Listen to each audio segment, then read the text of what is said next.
ঈদ উপলক্ষে এবং নবগঠিত জেলা কমিটিকে অভিনন্দন জানানোর জন্য আনোয়ার মাস্টারের নেতৃত্বে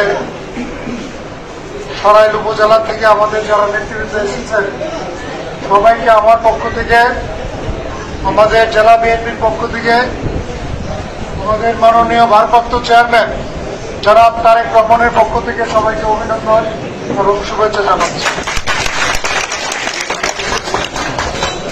প্রিয় নেতৃবৃন্দ,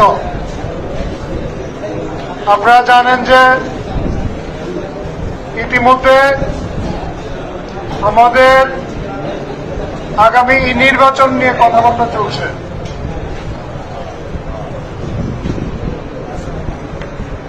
এই অন্তর্বর্তীকালীন সরকার এপ্রিলে একটা রুটম্যাপ ঘোষণা দিয়েছেন, আমরা চাচ্ছি ডিসেম্বরে, হয়তোবা ডিসেম্বরে না হলেও জানুয়ারি, ফেব্রুয়ারি কিংবা ডিসেম্বরে হতে পারে। কিন্তু কথা হলো যে একটি কথা আপনাদের মনে রাখতে হবে, আমরা কিন্তু এখনো বিরোধী দল। আপনাদের কোনোভাবে ভুললেও চলবে না যে আমরা সরকারি দল। আমরা এখনো বিরোধী দল।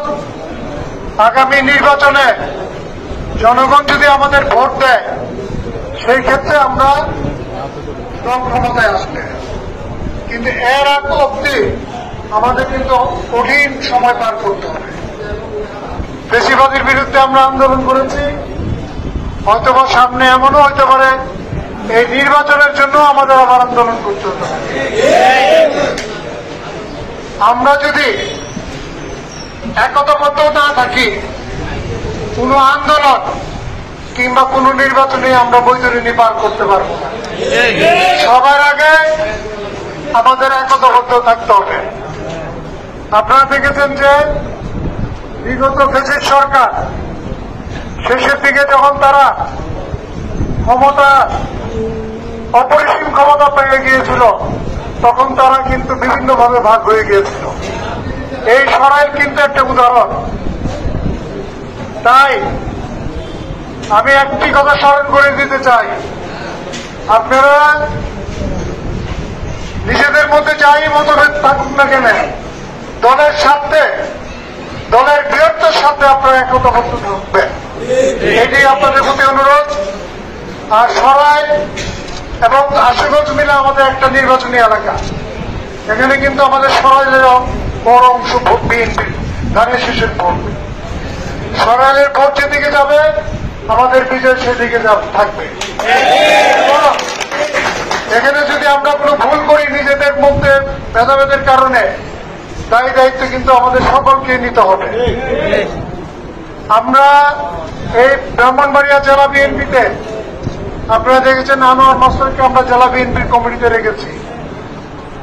আমরা মনে করেছি যে সে ছাত্র জীবন থেকে এই দলের সাথে সম্পৃক্ত ছিল এবং সেই কারণে আমরা তাকে এই মূল্যায়ন করেছি। আমরা মনে করি যে এই আনোয়ার মাস্টারের নেতৃত্বে আগামী দিনে আপনারা ধানের শীষের পক্ষে কাজ করবেন। নির্বাচন আমাদের মাননীয় ভারপ্রাপ্ত চেয়ারম্যান যাকে নির্বাচিত এই মনোনয়ন দান করবেন তার পক্ষে আপনারা কাজ করবেন এবং আগামী দিনে আমরা এই ঐক্যবদ্ধ বিএনপি নিয়ে আমরা চেষ্টা করব এই সরাইলে একটা মিটিং করার জন্য। সবাই যদি একসাথে থাকে সেই ক্ষেত্রে আমরা একটা মিটিং করব এবং পরিশেষে আপনারা যারা এসেছেন সবাইকে আবারও ধন্যবাদ জানিয়ে আমি আমার বক্তব্য শেষ করলাম। খোদা হাফেজ। বাংলাদেশ জিন্দাবাদ, বাংলাদেশ জাতীয়তাবাদী দল জিন্দাবাদ, দেশনেত্রী বেগম খালেদা জিয়া জিন্দাবাদ, তারুণ্যের অহংকার জনাব তারেক রহমান জিন্দাবাদ। ধন্যবাদ।